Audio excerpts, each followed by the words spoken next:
close to the funeral. You know, that gives me joy. Amen. That is what we live for, because we are passionate about what we do. And that is all it's about for me. Sometimes, as you people said, the bonus is the profit. I don't think I've made a profit yet. Yes. But I'm striving for that place where I will be able to say, go to my commissioners and go to my councillors and say, look, we have this business idea and I want you to support us. Because I know I have the carers. I know we have extraordinarily compassionate carers. Carers that will take time out of their own annual leave and come and work because somebody else is sick. Carers that will go the extra mile for their clients. We have that. But we see bad examples.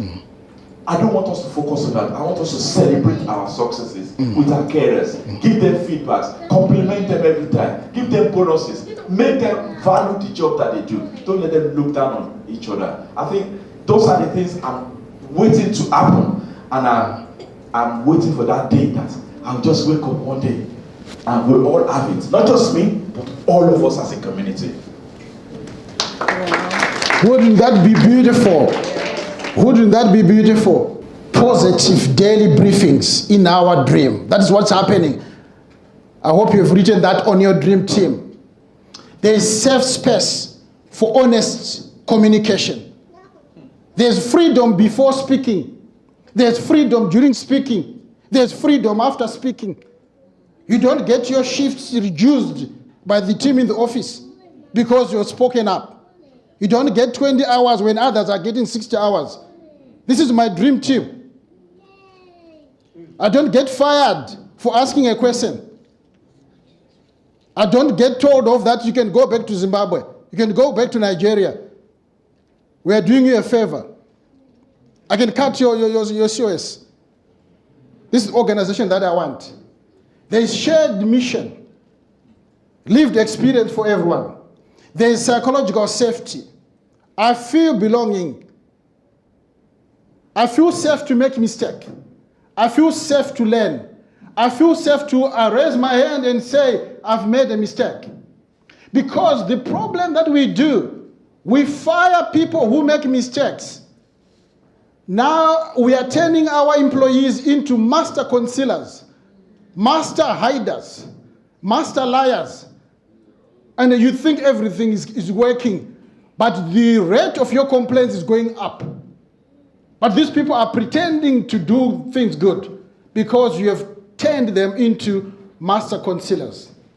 They should feel safe to admit their mistakes. They should feel safe to contribute. They should feel safe to challenge the status quo. These are professionals. They've got skills that may empower your organization. Use it. This is what the dream team that we are seeing. They are working in collaboration. They are embodying your values. I did this at Mana Clinic. We asked for our values. There are only 5. I thought I would even teach them because there was COVID. I said we call them COTID. C-O-T-I-D. C means compassionate. O, openness. T, teamwork. I, inclusive. D, diversity. But there were some who could not even name one. So if you've got a team that cannot even name one value, how are they going to embody the values? How are they going to live the values? I want you to go to your company. Ask them, what are our 3 priorities in this organization? What are our values? Be gentle with them because you're going to be disappointed. Our practice manager was really angry. He said, but this is our screensaver. It has got our values. But someone cannot even know our values, which every time they are dancing on your screen, they've got eyes, but they don't see. So how many times do you talk to your team about the values? How many times do you talk to your team about what we are here to do? You should remember that repetition is needed. If you ask Mr. Gwinya, whatever retention from the training, if you don't reinforce it, if you don't apply it at work, it will be forgotten. And also to add on what he said, we know that even people are asking their relatives to do the online courses for them. So they've got a certificate saying they know safeguarding. And then you find them doing things that you would never think of.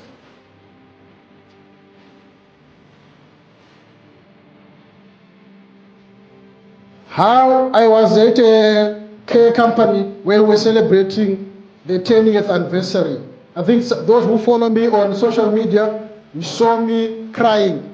Sometimes also. You saw me crying. I was moved because people were talking about how they were received by their companies. I know people that have been taken from Nigeria. I know people that have been taken from India. I know people that have been taken from Ghana. I know people that have been taken from Zimbabwe and are now sleeping on the streets because there was greediness, no hours, and now people are in the street. But I want to focus on those organizations that made people feel belonging. By belonging, they felt welcomed. They felt connected. They felt included. They felt supported. They felt connected. They felt valued. They felt accepted. They felt respected. And I'm asking you, in your dream team, do people belong? Do people feel belonging? My colleague here was saying, I wish my carers could take the ownership. With this process, if you ask all of them now to tell you their dream team and put them on the board. So I'm asking you, all of you now, to come and put your things on the board if we are one team. Now, we are going to the exciting stage. Not yet, but let's go through slowly.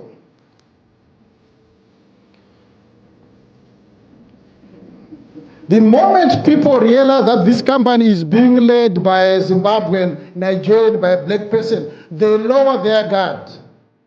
They don't respect. They don't even become serious. No. They start using this Wangu language. For those who don't know what Wangu means, it means you are mine. I own you. There's nothing you can do. Just relax. We start crossing boundaries. We start being unprofessional. We start coming to work anytime we want. I know of a carer that he did not realize that the car has got a tracker. Now he's been found in somewhere out far away from where he works and from where he lives. I've gone to a party, company car, mileage, insurance, using a company car.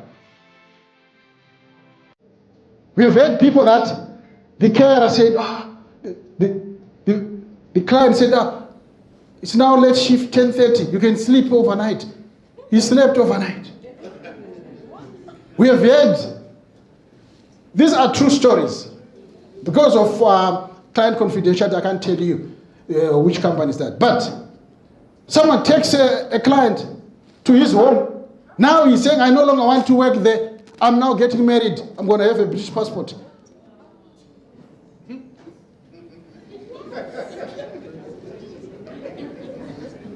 We want to focus our people on the good things that we are doing. Let's celebrate those good things. The more you celebrate those good things, you start having, even those that have got wrong minds, they'll start changing. Yeah. But there's this one, which is a problem. That relative, that sister of yours, who has never worked, is doing nothing, has never done anything, is told her, no, you cannot leave her. You cannot leave him. Bring him here, and then you are putting him as your research manager. What's she going to manage? That's chaos. And I'm seeing people, good companies, that have gone down. So I'm saying the culture, what you accept, you promote in your organization. If you accept me coming late, you are promoting that I should come late. If you accept mediocrity, then you are accepting that it's fine. Then someone says, so how do I deal with that? I don't have time to read, but you can quickly read that. We want to show that I care for you, my sister. I care for you, my brother. But at the end of the day, we have got a service to provide. Radical candor, where we give each other honest feedback, where we support one another. I care for you as a person, but I also care for my clients. There's no staff welfare without client welfare. That go hand in hand. So when we are talking to our clients, talking to our staff, we want to involve our staff. Failure to involve your staff are the ones that throw you under the bus. Because when CQC comes, they will ask your staff, do they ever consult you? No. Do you know your vows? No. Do you know this? No, no, no. So to stop that from happening, whenever you've asked them, keep a record. So now what we are doing at my place is, when we ask for agenda, we actually say this agenda was brought in by John. So when they say, no, they never asked us, minutes are there. You provided us this agenda. So we are getting also clever. How many times do you sit down with your staff to talk about what you are doing, what you are there for? You should talk about this as 20, 50 times. We are here for this. We are here for this. We are here for this. You need to be talking about that. Because if you, as a leader, you as a director, you are not aware of your clients, of your staff, you don't even remember their names. Surely, if you don't know your staff, you don't know their names, how are you going to influence them or inspire them? You want to make sure that your team, they feel that they belong. They feel safe to speak up. Last 2 weeks ago, we had a company whistleblowing to CQC. And there's something that I want us to remember. I'm going to sell myself, and I'm going to sell every consultant who is here, every specialist who is there. I want to sell their services for this moment. So hear this.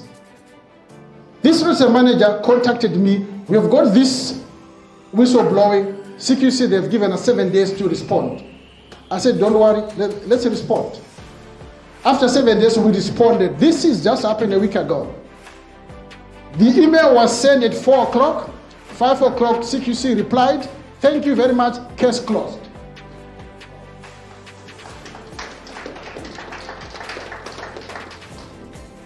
If you had done yourself, you could have got it, but we know what could have happened.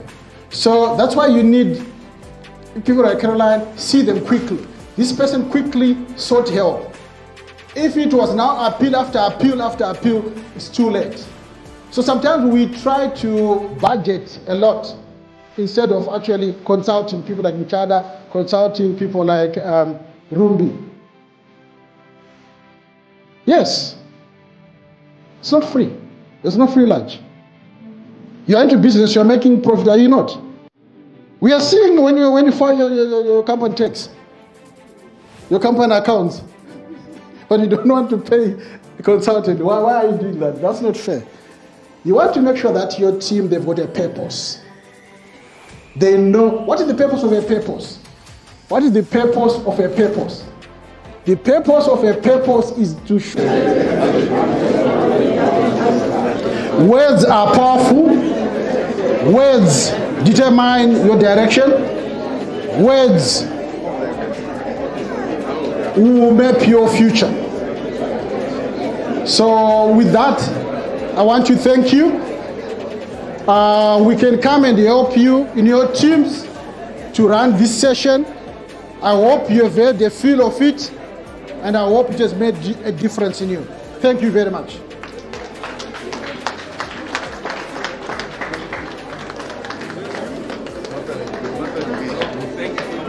Wow. Thank you, sir.